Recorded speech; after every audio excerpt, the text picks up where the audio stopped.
perkembangan sepak bola negara tetangga, kita seolah dipaksa berdiri di antara kekaguman dan sebuah ironi. Hal ini terutama terkait kontroversi yang muncul dari negeri jiran, di mana Malaysia dianggap telah mengakali FIFA demi mendapatkan pemain naturalisasi baru untuk kualifikasi Piala Asia 2027 yang pada akhirnya berujung pada sanksi. Jelas dari kasus ini, pihak yang paling dirugikan adalah para pemain. Jadi kita tahu bersama-sama bahwasanya Malaysia ini sedang dalam keadaan genting, ya kan, dalam keadaan genting karena bakal disanksi yang cukup buat kita merinding. Sanksinya nggak kaleng-kaleng. Sebenarnya yang paling menderita di sini adalah pemainnya. 7 pemain bakal terancam karirnya karena kasus skandal tipu-tipu ini. Ironisnya, Sekretaris Jenderal Sekjen AFC justru terkesan santai dengan menyatakan bahwa timnas dan klub Malaysia tetap bisa bermain, sementara hanya para pemain yang bersangkutan yang dijatuhi sanksi larangan bermain.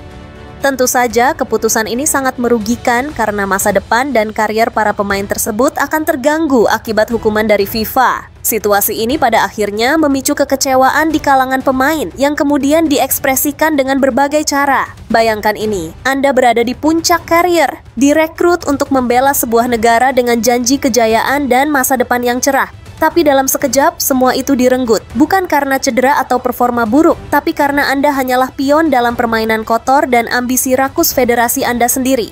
Inilah tragedi yang menimpa 7 pemain naturalisasi Malaysia. Karier mereka dihancurkan, nama baik mereka tercoreng, dan mimpi mereka dibakar hingga menjadi abu oleh inkompetensi Federasi Sepak Bola Malaysia, FAM. So, aku membawa kita kepada senarai pemain yang terlibat lah.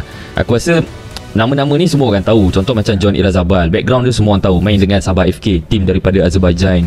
Sekarang tonggak utama untuk JDT. Baru berusia 28 tahun. Machuka, betul, Machuka 25 tahun. Baru main sekali je. Itu pun masuk ujung-ujung. Sekarang main untuk Velez. Performance pun tak cantik. Kena pula ban 12 bulan. Cuba fikir impact dia. Rodrigo Holgado baru saja came back from injury, main untuk Amerika Dikali. Sekarang ni Amerika Dikali dah keluarkan statement, betul kan? So baru main beberapa match untuk Malaysia. Umur 30 tahun. Kau ada lebih kurang lagi 5 tahun tau untuk beraksi untuk bantu skuad Harimau Malaya. Kena Amerika Dikali dah buat statement. MLS. Seterusnya kita tengok player pertahanan muda juga, Gabriel Palermo, main untuk tim Unionistas di Salamanca. Umur 23 tahun, muda. Hector Havel pernah main untuk Portimonense, umur 29, Jeneral Tengah JDT. Ni JDT time kita shoot podcast ni, besok akan main AFC. Antara player yang paling dirasai ketiadaan dia, Joao Figueiredo, pasukan JDT. Sebab striker yang tengah on form. Betul, player yang pernah main Europa Cup, Europa League, main untuk Istanbul Başakşehir, main dengan top tim dalam Europe. Tiba-tiba baru umur 29 nak kena gantung 12 bulan. Facundo Garces, antara nama-nama 7 orang ni aku rasa Facundo Garces yang paling mahal dan juga paling on form.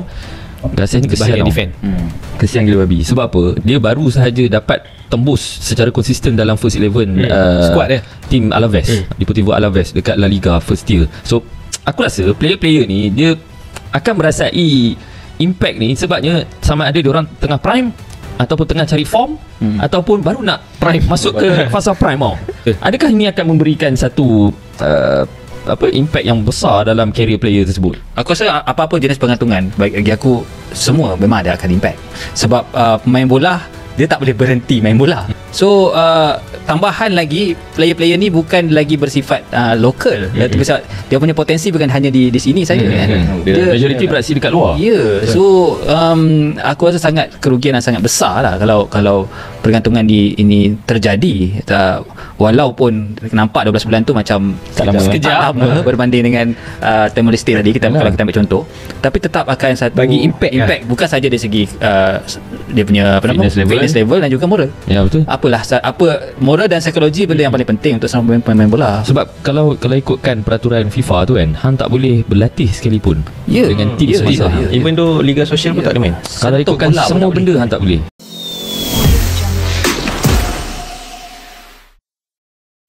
Ini bukanlah sekadar skandal, ini adalah kisah pengkhianatan.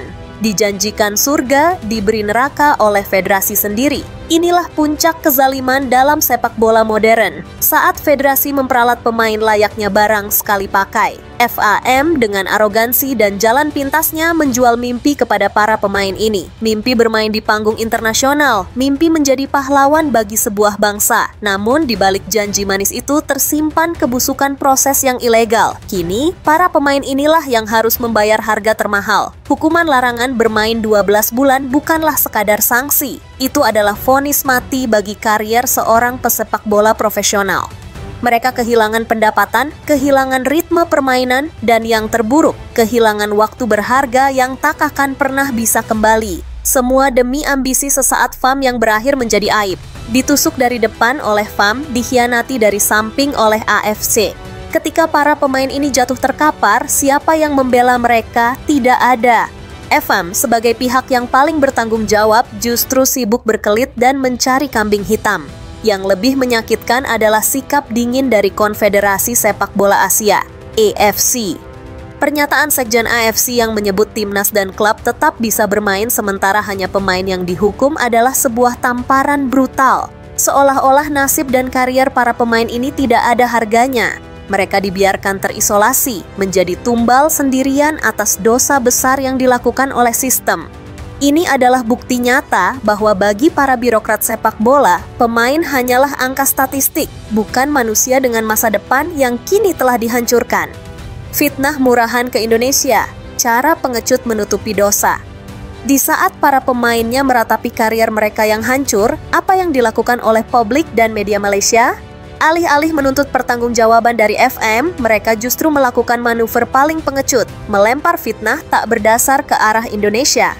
Mereka menggunakan momentum pertemuan Erick Thohir dan Presiden FIFA sebagai bahan untuk menggoreng isu, seolah Indonesia adalah dalang di balik penderitaan mereka. Ini adalah puncak dari mentalitas defensif yang menyedihkan.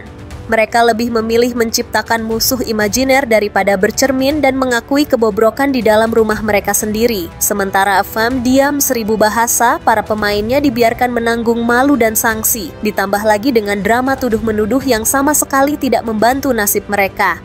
Kemenangan 4-0 atas Vietnam, pesta di atas dokumen palsu.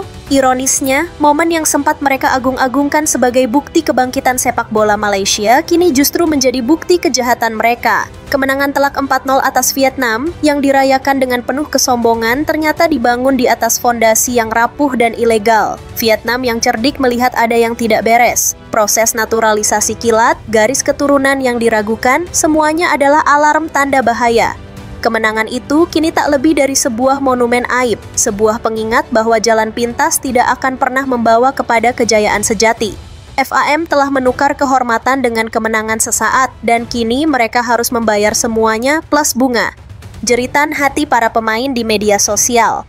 Karena mulut mereka mungkin dibungkam, para pemain ini memilih berteriak lewat jari mereka di media sosial. Ini bukan sekadar aksi ganti bio, ini adalah jeritan hati. Ketika Facundo Garcés menghapus bendera Malaysia, itu adalah pernyataan tegas. Saya bukan lagi milikmu, saya menolak identitas palsu yang telah kau berikan.